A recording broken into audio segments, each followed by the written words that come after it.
अगर आजकल hair loss का कोई बहुत बड़ा रीजन है तो वो है डीएचटी। और जब हम डीएचटी को नेचुरली कंट्रोल करते हैं तब सिर्फ हेयर फॉल स्लो ही नहीं होता बल्कि क्राउन एरिया और टेम्पररी एरियाज पर भी वापस से हेयर ग्रोथ देखने को मिल जाती है। अगर आपका हेयर जेनेटिक है तो जितना जल्दी आप डीएचटी को कंट्रोल करोगे उतने ज्यादा बाल बच पाएंगे आपके। और इस वीडियो में मैं वही नेचुरल मेथड बताऊंगा जिनको मैंने खुद यूज करा है और जिन पे एक्चुअल रिसर्च भी है। So hey guys, if you new to my channel, my name is Hitesh Grover. I make content related to hair care and skin care और ये मेरी खुद की कंडीशन है। मेरे बाल ऐसे थे और मेरे बाल ऐसे हैं। ट्रांसफॉर्मेशन पूरी 3 महीने से 6 महीने की जर्नी है, बाकी मेंटेनेंस तो चलती रहती है। So without wasting any time, let's start this video. सबसे पहले एक चीज समझ लो, डीएचटी होता क्या है।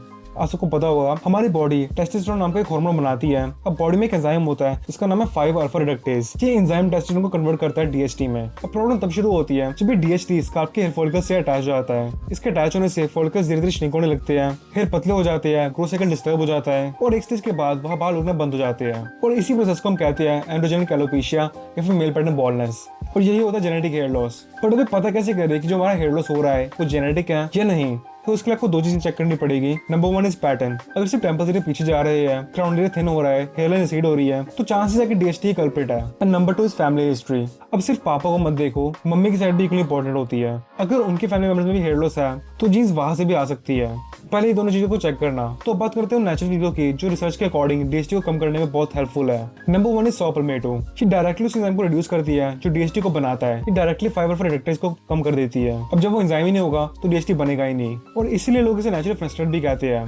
बट ऑब्वियसली ये फिनेस्ट्रेट जितना पावरफुल नहीं है, लेकिन अगर आप नेचुरल रूट चूज करना चाहते हो then this is the best and strongest option. Number 2 is pumpkin seeds. आपको बस रोज 20 से 30 ग्राम पंपकिन सीड्स खाने हैं एंड इट्स इनफ। इसमें बीटा सिटेस्ट्रोल होता है जो डीएचटी फॉर्मेशन को सप्रेस करने में बहुत हेल्प करता है। एक क्लिनिकल स्टडी में पंपकिन सीड ऑयल लगाने वाले लोगों को अपने हेयर काउंट में इंक्रीज दिखा था, which is a good sign. और अगर सीड्स नहीं खा सकते तो पंपकिन सीड ऑयल कैप्सूल भी लगा सकते हो अपने बालों पर। Number 3 turmeric plus black pepper. ये कॉम्बिनेशन लोग अंडर एस्टिमेट करते हैं। हल्दी में कर्क्यूमिन होता है, इन्फ्लेमेशन भी रिड्यूस करता है और डीएचटी पाथवेज को पॉजिटिवली इफेक्ट करता है। अब प्रॉब्लम ये है कि जो कर्क्यूमिन होता है वो हमारी बॉडी अब्सॉर्ब नहीं कर पाती, इसलिए उसके साथ थोड़ी सी काली मिर्च को ऐड करना जरूरी होता है। ब्लैक पेपर अब्सॉर्प्शन को इंप्रूव कर देती है और आप इसे रात को ले सकते हो। Number 4 flax seeds. रोज सिर्फ 1 टेबलस्पून खाना है आपको and is enough for you. Flax seeds में लिग्निन्स और ओमेगा 3 होते हैं जो बॉडी के एंड्रोजेनिक एनवायरनमेंट को सपोर्टिवली बैलेंस करते हैं एंड ओवरऑल स्काल्प को इंप्रूव भी करते हैं। Number 5 tomatoes. टोमेटो सिर्फ टेस्ट के लिए नहीं होते, इनमें लाइकोपिन होता है जो एक पावरफुल एंटीऑक्सीडेंट होता है। जो एंटीऑक्सीडेंट्स होते हैं ये हमें ऑक्सीडेटिव स्ट्रेस से बचाते हैं। अब लाइकोपिन हमारे फॉलिकल्स को ऑक्सीडेटिव डैमेज से प्रोटेक्ट करता है जो अल्टीमेटली हेयर ग्रोथ को प्रमोट करता है। अब एक और टिप, टोमेटोज को थोड़े ऑयल के साथ कुक करके खाने से अब्जॉर्प्शन ज्यादा अच्छी हो जाएगी, लाइकोपिन की अब्जॉर्प्शन इंप्रूव हो जाएगी। Number 6 green tea.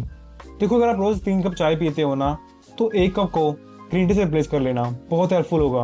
अब ग्रीन टी में एक कंपाउंड होता है EGCG। ये कंपाउंड डीएचटी पाथवेज को इन्फ्लुएंस करता है और हेयर फॉलिकल्स को सपोर्ट करता है। एक और बोनस, ये कंपाउंड वेट लॉस और स्किन दोनों के लिए बहुत अच्छा होता है। नंबर 7 आंवला प्लस एलोवेरा। आप सुबह खाली पेट आंवला और एलोवेरा का जूस पी सकते हो। ये डायरेक्टली डीएचटी को ब्लॉक नहीं करता, लेकिन स्काल्प इन्फ्लेमेशन को कम करता है, डैंड्रफ रिड्यूस करता है और एक हेल्दी एनवायरनमेंट बनाता है। जैसे मैं हर वीडियो में बोलता हूँ, अगर हेल्दी स्काल्प होगा तो बेटर एनवायरनमेंट होगा हेयर ग्रोथ करने के लिए। It's that simple. अब एक चीज जो बहुत लोग नहीं बताते, बिकॉज 7 दिन या फिर 30 दिन का प्लान नहीं है। नेचुरल डीएचटी ब्लॉकर्स को काम करने के लिए एटलीस्ट 6 मंथ्स चाहिए होते हैं। और सिर्फ ये फूड खाने से कुछ नहीं होगा। अगर आप 5 घंटे की स्लीप ले रहे हो, रोज स्ट्रेस में होते हो, स्काल्प की केयर नहीं कर रहे हो, प्रोटीन नहीं खा रहे हो, तो रिजल्ट्स वैसे ही नहीं आएंगे। हेयर ग्रोथ हमेशा कॉम्बिनेशन का गेम होता है। अगर आप डीएचटी कंट्रोल कर रहे हो तो आपको दूसरे तरीकों से भी अपने स्काल्प केयर को इंप्रूव करना पड़ेगा। एक और इंपॉर्टेंट बात है, अगर आपका जेनेटिक हेयर लॉस बहुत ज्यादा अग्रेसिव है ना तो नेचुरल मेथड्स आपके हेयर लॉस को स्लो कर सकते हैं। तो इसीलिए पहले डर्मेट के पास जाओ, एक बार अपनी कंडीशन चेक करवा लो और उसके बाद ही मिनॉक्सिल फिनेस्ट्रेट यूज करना, खुद से मत करना। और अगर आप चाहते हो कि मैं मिनॉक्सिल फिनेस्ट्रेट के ऊपर डिटेल वीडियो बनाऊं तो मुझे कमेंट से जरूर बताना। अगर वीडियो हेल्पफुल लगी हो तो लाइक कर देना, सब्सक्राइब भी कर देना एंड वीडियो को शेयर कर देना उसके साथ जो हेयर लॉस में सफर कर रहा है। ट्रस्ट मी, मेरा चैनल उसके लिए बहुत हेल्पफुल होगा। एक और बात, अगर आपको 90 डेज में अपने हेयर लॉस को कवर करना है तो उसके लिए मैंने डेडिकेटेड सिस्टम बनाया है। इसमें आपको एक पर्सनल 90 डेज की रूटीन मिलेगी और मेरी प्राइवेट व्हाट्सएप कम्युनिटी का एक्सेस मिलेगा जो लाइफ टाइम फ्री होगा। उस कम्युनिटी में 1-on-1 गाइड करते हैं, 1-on-1 कोचिंग कॉल्स करते हैं, यानी कि जो मेरी कम्युनिटी के मेंबर्स होंगे उनके लिए बिल्कुल फ्री होगा सारा कुछ। वो लाइफ टाइम के लिए कभी भी मेरे साथ कोचिंग कॉल बुक कर सकते हैं बिल्कुल फ्री में। तो अगर आप जेन्युइनली अपने बालों को रिकवर करना चाहते हो ना तो ये 1 टाइम परचेज ना लाइफ चेंजिंग होगी। इसका लिंक डिस्क्रिप्शन में दिया हुआ है मैंने, अब वहां से चेक कर सकते हो। एंड ये था आज की वीडियो के लिए। Take care, thank you so much for watching.